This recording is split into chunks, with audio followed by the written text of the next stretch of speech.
There's a ton of everyone. That was my pitch.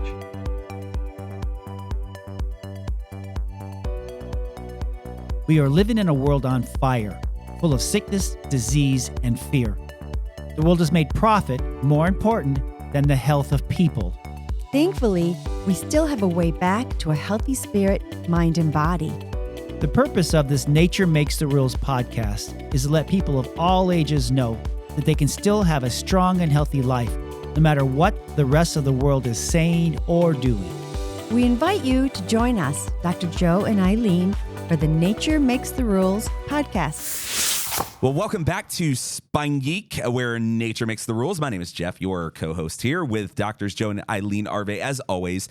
And guys, today, we are going to continue this conversation that we've been having about our thought life and the brain. And so last time, this phrase got thrown out that you guys used, and you called it this bubble. We live in this bubble, where, in a sense, what you were describing was a world where it hasn't gone crazy like the rest of the world that we all live in, where things still make sense and we still obey the natural design for our bodies and yada, yada, yada.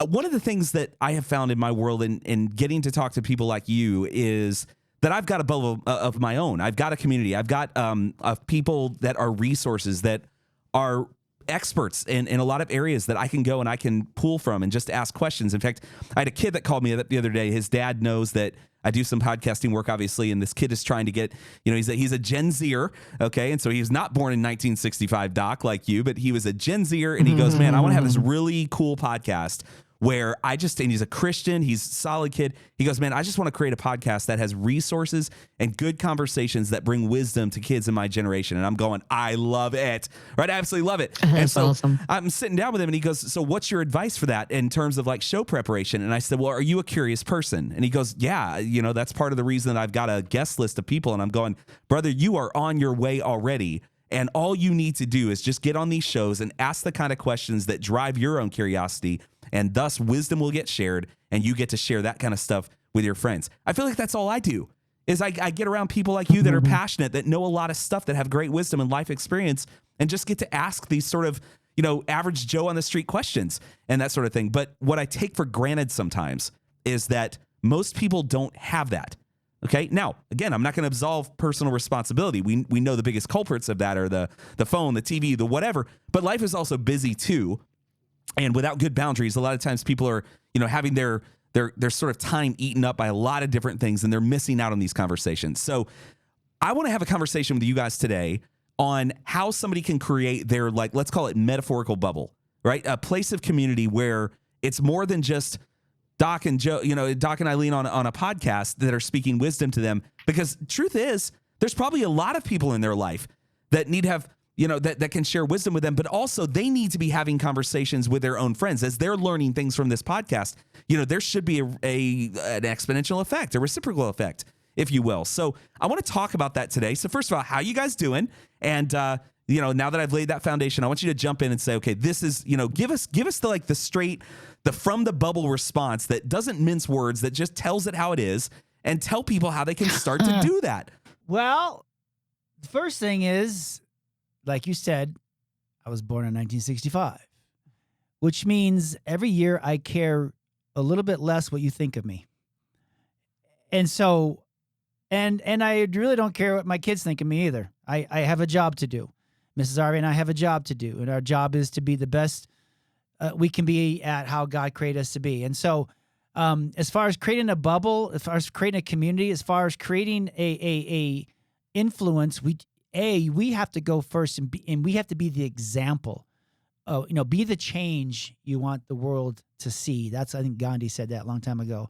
It's about just being you and not allowing yourself to be distracted, to be connected to the source, be connected to God, be connected to everything God says you are 24/7, 365, and not be connected to what man or the TV or the iPad or the cell phone or the Facebook or the Instagram or the YouTube.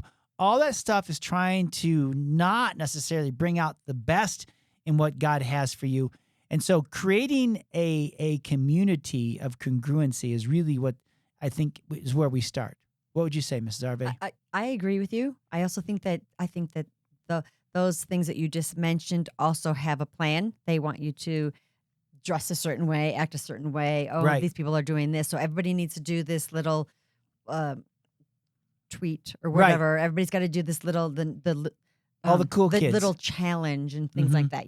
So I think that like whatever you're in. So if you're in like a Bible study, you're in a mom's group, you're in a at church or wherever you frequent, maybe ask some questions of some of the people that are around you. Like, hey, I'm thinking about doing this. What do you think about it? Some of them may just reiterate what the world says and say, oh, yeah, just take a pill or whatever. But then if you see that there's somebody else that's maybe a little different or that their children are really healthy, you go say, hey, what do you do? I think you have to have your eyes open so that you're seeing what kind of bubble people are in, because I think you can tell right away if somebody's in a bubble where they're just Right. taking a pill because they're really not healthy at all. Yeah. They're not seeking out the sun or vitamin D or exercise for oxygen. I mean, they're not doing any of these essential things. So I think some of that, I do have a ladies group. It's a book club Bible study that I do. And so there are some young women. And so sometimes I will ask things. I'll say, hey, oh, what, she'll say, oh, my baby, blah, blah, blah. And then I'll say, well, have you tried this Right. natural thing? And I'll bring it up to try to influence, but also to say there's other ways, because I hear what she says. And so I'm like, well, have you ever tried naturally this? And, have you ever read this book, like How to Raise Your Child Despite Your Doctor book, which I love. So it's little things like that I try to help other people in their bubble to try a little natural bubble. You know what I mean? That's kind of what I'm thinking. And so the thing is that, you and I, we grew up in Michigan, and then I went to chiropractic college in Atlanta and got exposed to a whole different way of living, warm weather and stuff.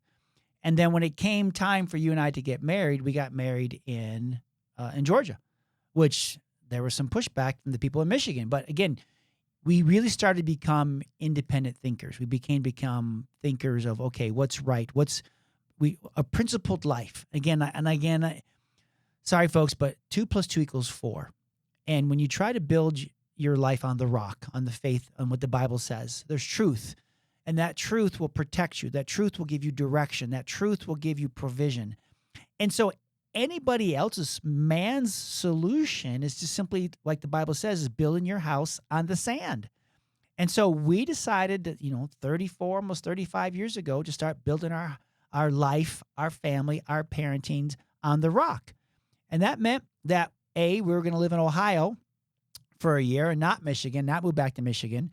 And then we were going to move to Colorado so that we could really develop our own life and not be there with the influences that maybe I had trying to be in Michigan, that I really couldn't live out who I was supposed to be, who God created me to be, if I was too close to my family. So again, the question was, how do we build our bubble? How do we build our surroundings? We just simply have to follow what God, again, go back to the Bible and Abraham. God said, you need to move. I'm taking you to promised land. I need you to go and leave everything you know. And so that's literally lots of times is that look at your current life right now. If it's not working, something needs to change. Who are you allowing to influence your choices when it comes to what you think about yourself? Who are you allowing to influence your choices when it comes to eating, when it comes to parenting, when it comes to your relationships, when it comes to your marriage? Who has the loudest voice in your life? Is it God in his ways of what the Bible says? Or is it man? Or is it some rock star? Or is it some influencer? Or is it someone on YouTube? Or is it the teacher? Is it the pediatrician? None of those folks should be taking your power away. You should not be giving your power to them. You should be going to God for what he wants you to do and say in every situation. And that's literally how we've created over the years, one day at a time. Wasn't always perfect, but that's how we've always tried to go to him for his protection, for his provision, right? And then that's when we get to see the miracles. That there's no way we could pay this bill. There's no way this thing could happen, but God came through somehow.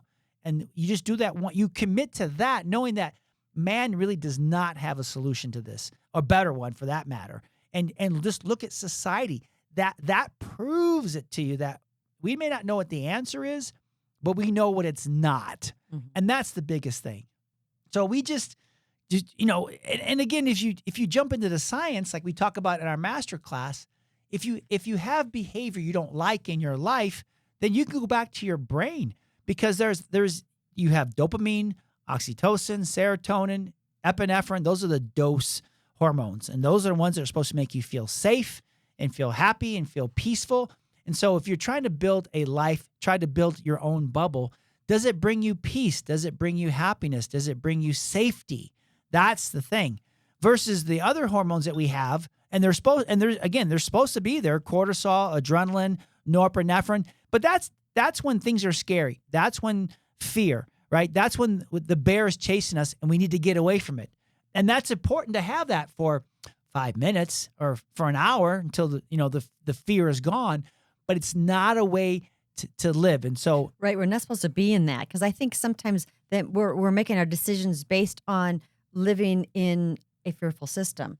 right. Doc, there's probably a lot of research on this out there. I'd be curious to know if you know of any, but like just the power or the negative effect of like isolation, for example. You talk about all these neurotransmitters, and I mean, I just know pragmatically that isolation is used as a weapon of warfare, as a torture device. It's used in prison systems. Right. It's used whatever. And so, but we got a lot of people out there that are very, very isolated today. And so what net effect do you think that and rather than having relationship, it is the medium of some of these devices and screens and things like that. What's going on in the brain when somebody doesn't have regular connection? I mean, can you even speak to that, going all the way back to maybe even drawing some examples of infancy and everything, and what we know of child development and how isolation affects that? Like, what should people know about that very subject right now to really motivate them to say, find your tribe, as they say, find your community? There was just a thing the other day. I'm trying to think of what it's rattling around in there, but it did a study on kids in homes, and they did a little experiment, and then they had to stop because the ones that didn't get touched or picked up, they died. Mm-hmm. So it is in our nature to be around people and loved and touching, and a lot of people will do it with their pets, and that's why there's so many service animals and stuff like that right now. And I mean, they're everywhere. I mean, and it's a good thing. I know that even my mother-in-law, she will like to pet the dogs because it helps her. Once she's come off all her depression medicines, the dogs are like her little therapy kind of stuff. Even though we're there, it helps soothe her. But she's in community, so she's doing way better. But if she wasn't in community, if she was stuck in a home or something, she would not fare very well. I don't think she would last. Right. It's part of our DNA. We have to have conversation and feel loved and feel needed, actually, in society. Yeah. And again, I try to teach. I use a lot of metaphors because I want people to understand the principle behind this.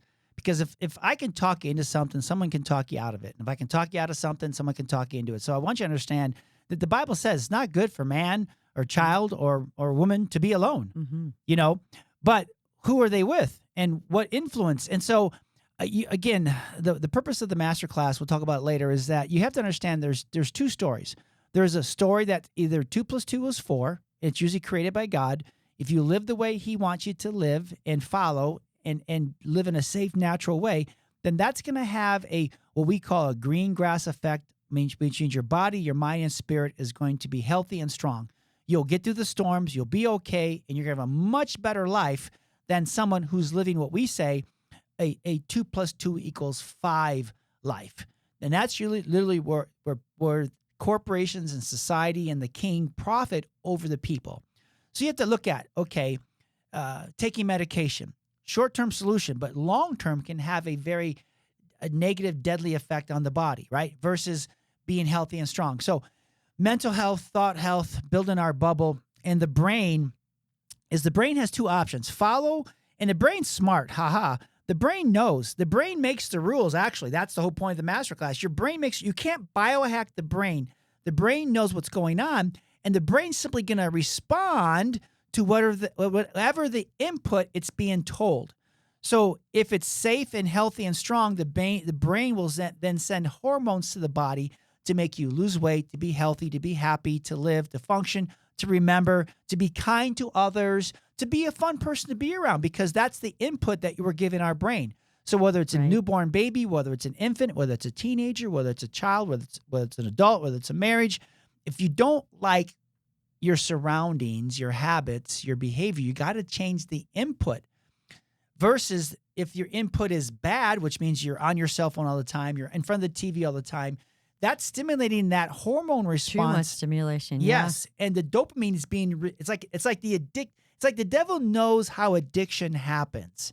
And you may not be addicted to cigarettes, you may not be addicted to alcohol, but you're addicted. Something is making that brain feel better. Whether it's Ben and Jerry's, whether it's sugar, whether it's TV, whether it's pornography, it's all a brain thing. You're really not hooked on cigarettes, or you're really not hooked on pornography. What you're hooked on is how that makes your brain react as far as hormone release. Well, even with the cell phone, I mean, you can be hooked on laughing by, the funny things that are happening. So you spend all the time doing it. So you're not actually living a life.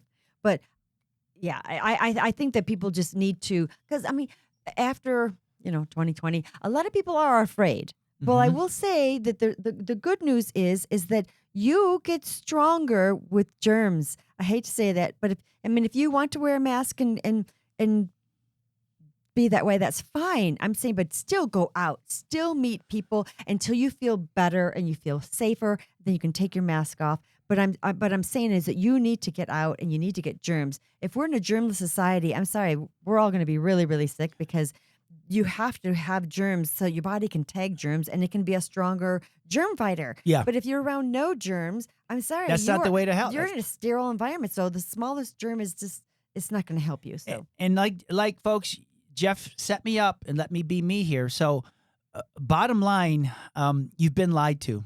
You've just been lied to by man, by the world, by big pharma, by big food.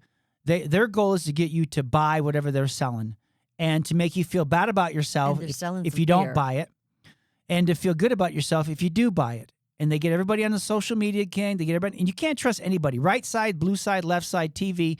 They're all trying to sell you something and to put you in a state of fear, to where you're not adequate. You're not enough. That's the lie. You're not enough unless you listen to them, buy what they're selling, follow what they say. And I'm sorry, but God says, no, you are more than enough. Yeah. And Jesus says, you are more than enough with me. You don't need to be dependent upon man. And the thing is, whatever you think you need to be enough, your brain is paying attention. it is. And you either can become addicted to what God says about you, and to life, and to health, and to healing, and have fun, and be balanced. And that's going to produce a whole lot better life than becoming addicted to what man says about you and try to impress him or find your approval in what man says.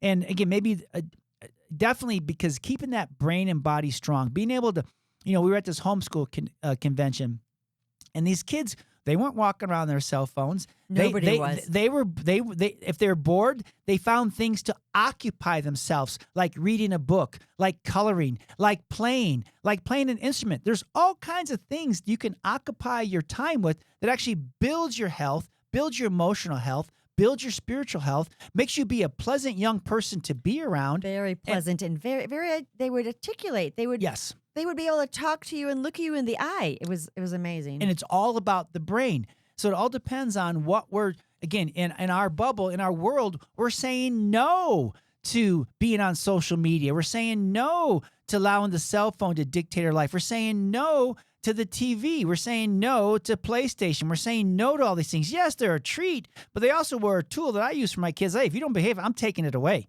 I'm taking away the cell phone. I'm taking away the car. I'm taking away, our kids are still in their 30s. I still can ground up if I have to, But the thing is that you've got to just unplug from all the things the world says you need to be doing to be enough, to feel good about yourself, to have self-worth, the self-value. And again, it's a slippery slope, but you have to be constantly on guard for it. And it's an individual decision. I wish I could make my kids do it. Sometimes I can't. I wish I could make my patients do it. Sometimes I can't. The only thing I can do is take care of me. And I have to answer to me each day. and then hopefully be a good leader to my wife and help support her as she answers to her own self and to what God says for her. And so that's literally what it is. It's like, listen, if you don't like the way your life is, you're the one that can change it. Nobody else. Right. This kind of goes back to the last talk we just did. It's like to evaluate. This can be one of the things that you look at. How much am I on these things? Because the phone is going to tell you how long you've been on that phone. So I mean that's a nice thing, but then it's also a thing saying, okay, if I'm on this too long, I should change what I'm doing. And if you can't remember these things, make a list. Make a list of these are. Look at this is a list of what I like to do. I'm going to choose one of those things. Do something different. Go outside. Go outside. Go for a hike. Create a new meal. You might have to do that online, or you look through your recipe book instead of doing it online and say, oh, I haven't made this in forever. And that's why I like our masterclass, because I think it's episode number 13 or number 12 is like, here's how you're making your life brown grass and dead grass. Right. Here's all the things that they're telling you is going to make your life better. And actually, it's making you miserable. But here's the things you can be doing to make your life green grass. Here's the thoughts you should be having about yourself and you can have about yourself. Here's how your nerve system, why you should be getting adjusted on a weekly basis. Right. Here's the foods that are your friend, and here's the foods that are not that are sabotaging the process. Yeah. Right. Yeah. Here's the exercises you can be doing every day to move, just to keep your brain. I mean, exercise is one of the best drugs, if you would, for depression, for sleep issues. Yep. And exercise, just moving, right? Movement. And then protecting yourself against those toxins that literally can sabotage how you feel about yourself, what you see when you look in the mirror. And so, you just have to realize which way you're gonna go. Do we want to keep living as slaves in Egypt, right? Or do we want to start moving towards the promised land? But you're the only one the listener, you're the one that has to make that decision. No one else can do it for you. You are responsible for your life. It's up to you to make your decisions. And it may not be popular in the family. It may not be popular in the marriage right now. Right.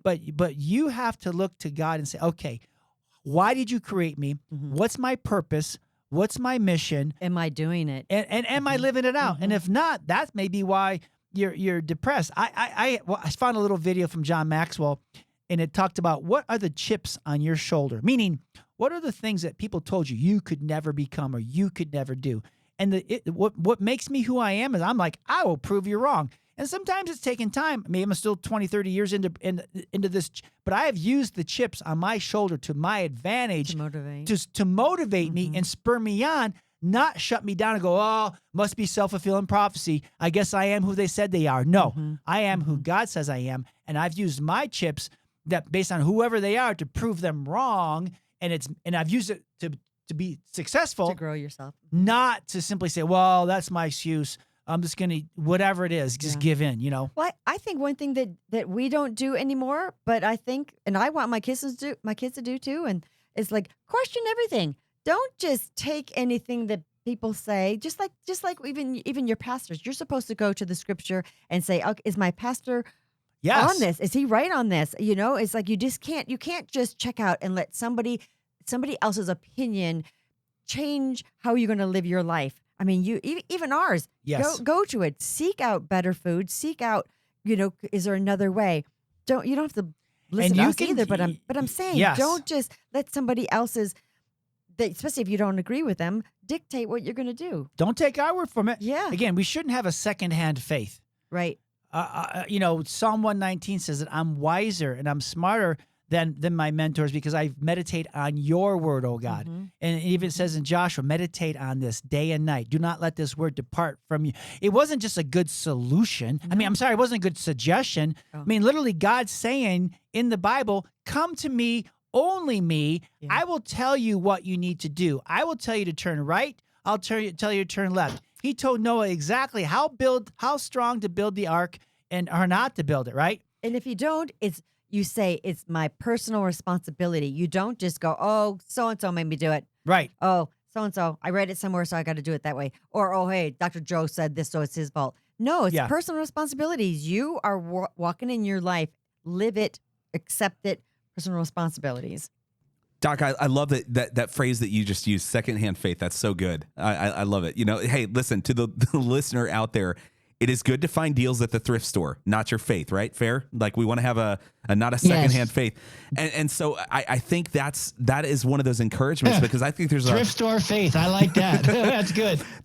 I just think there's a lot of people that would hear something like this and go, okay, yeah, I need to tune in more. No, you can't just tune in. You've got to apply this or whatever. I don't know if you guys have ever heard I mean, it's proverbial wisdom for sure, but it's the old adage that the student should go further than the master. And I would encourage the listener out there as well to say, you have a wonderful opportunity with resources like this, with the tribe that you link up to and the wisdom that they have to take all of that stuff and like learn some of those lessons without having to go through years and decades potentially of, the heartache sometimes and the pain that those who will teach you those lessons, can experience. But it's not for the sake of efficiency. It's for the sake of you're supposed to go even further. You're supposed to become wiser. You can. Amen. Right? And so I hear this and I go, man, grab a hold of this, listeners. Like take this stuff, do something with it, and then share it. That lest we become the wiser. We are in a shortage of wisdom in this world. There's no doubt about that at all. Like I don't think and nobody's looking around at our world right now going, yeah, we're just filled with everybody's just wise. There's like nothing left to figure out anymore. Like, are you kidding me? They say that you become like the 5 people you hang out with the most, that basically your life, who you are, the 5 people you hang out with the most are the ones that influence your life. So pick your friends wisely. I mean, me, again, if all my friends are out smoking and drinking and partying and golfing and not being good family men, my wife has every right to say, you need to get some new friends. And the same thing with my wife. If she's hanging out with people, again, that they're not living, it's like that's going to influence that. You can't stay strong in that environment. You got to watch out because you become most like the people that you hang out with. So let us be your friends. Yes. SpineGeek.com. Text us if you're interested in the master class. Yeah. Mm-hmm. Normally it's $299, but for our listeners, it's $49. It's all digital, so we can handle that over. Just text BRAIN to 303-457-8080. We'd love to be your friends. Yeah. Ask us questions. Totally. Text us 303-457-8080. Well, guys, as we close, I don't just have YouTube be their friends. That's a part of it for sure. But I also heard choose your friends wisely. But that's all predicated on a first step for the listener out there. It's also choose friends, find them. Okay, that's part of it, and we can't be the matchmaker service for a tribe and friends and things out there. You have to put yourself out there. Yep. But as an encouragement, and I think that you guys would testify this too. I've always been amazed at the way that passionate people who are passionate on things seem to find each other. Man, when you're committed to live a certain way, it might seem lonely at first, but eventually you're not going to find the masses, right? Because you're never going to be in the majority. When you're going the road less traveled, if you will. But you're going to find people along the way. It eventually happens. And then, I think if anything, because of the smaller number, there is a greater passion there, but it also reminds you of how precious that friendship is, that mentorship is, that relationship is. So treasure those things and steward them well. And Doc, you got the last word. The best friend I have is Jesus. That's really the first friend. If you don't have Jesus in your heart, if you don't have a relationship with Jesus, that's the first friend you need. And that really is the only friend you need at certain points. And he will guide you and lead you, and he'll never disappoint you. He'll radically change your life. And so I would ask that everybody here, if you haven't made Jesus your best friend yet, start there, please. Awesome. I love it. Well, SpineGeek.com, and to our listeners out there, thank you as always for tuning in and giving us half an hour or so of your time. And we will catch you next time for another episode of Spine Geek, where nature makes the rules. Thank you for listening.